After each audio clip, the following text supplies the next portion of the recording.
Mboka awa naza na parquet à grande essence à Kinshasa Matete. Matete ozalaki lokola poubelle oyo bakomi ezali amigo. Amigo ndenge koloba kasho. Kasho oyo bakangela bato na okota. Naza kokanga miteme ekota na condition de vie oyo basali ata na société civile bandeko. Bisika nyonso oyo ezalaka mpasi tala kasho ndenge ekomi. Oyo nyonso eza kasho. Kasho bandeko. Kasho, non sous-ali kasho. Oh, il y a pas de grande essence qui a ça Matete. Au qui connaît la yo. Qui vendre la yo. Donc, ah, on y est. Et comme on dit au hôpital. Donc, quand on a gagné, on a quand même l'espoir de l'autre bimba. Là, détenir à combien de cycles, la carte à kasho à dire. À quoi vendre les peu avant de brûler pour réfléchir. Est-ce que même on a ça qui va en solution pour Zouamato. Ah, na kati ya kasho. Tala luminosité. Na silisi A.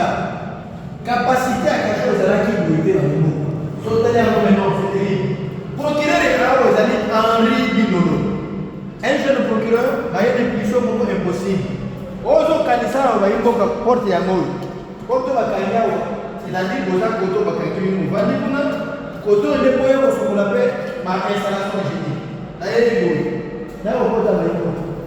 Na bali awa tala mai ndenge ezobima mai na kati na ye awa na nungwe bayembo yaka esika oyo ezopermettre bato bameyaka mai basa nyonso baye tala ndenge mai ekotala mai awa nyonso mai eza na kati awa bazosokola eza douche ya badeteni s'il vous plaît douche ya badeteni bakangi yo oni ozala nzoto solome awa osokoli mai awa toye awa na kiti boye oyo iri noir yango oyo ombati boye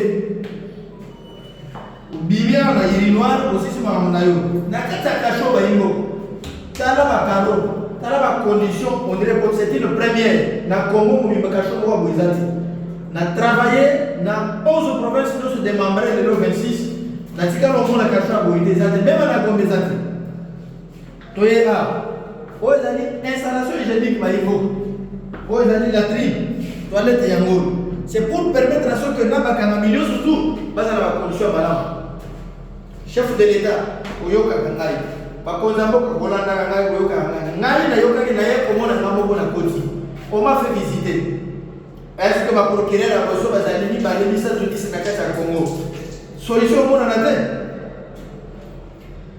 mokonza mboka oza na besoin ya bato baakompagne yo impulsion wana baakompagne yo oréaliser barêve na yo tala baprocureur ya ozo bapromotion bango un jeune qui pouvait s'enrichir à vie peut bon assumer mon banque mais il le met au service pour accompagner votre vision naya kati ya société civile na moni na lobby donc c'est des trop ndeko nakoki kobima mpe boye nakangi na nga koto donc kuna bango asolo yo ozala te eza koto et puis promesse mosusu ezali oyebi ke bateni ezali badeteni donc ndeko bateni ezali toza bateni et puis la idéologie à 20 000 € par rapport à la vision chef de l'État j'espère aussi on va mettre on a la oui likambo bamettre ezali c'est-à-dire bamousse basomena bamousse soko okangania kolinga te osalaka mabe mpo okangama oyo olala ofeli te banga makambo mais na bamousse ezali awa batandeli bamousse olali soki osambi olati teni mokonza mboka mokambi ya ssm bakonzi nyonso tu oyo etali magistrature soki bakokoma boye ata 5 6 to 10 na Congo changement ozala mokonza mboka oyokaka ngai tala jeunesse ndenge ekosala le reste yo mokosala merci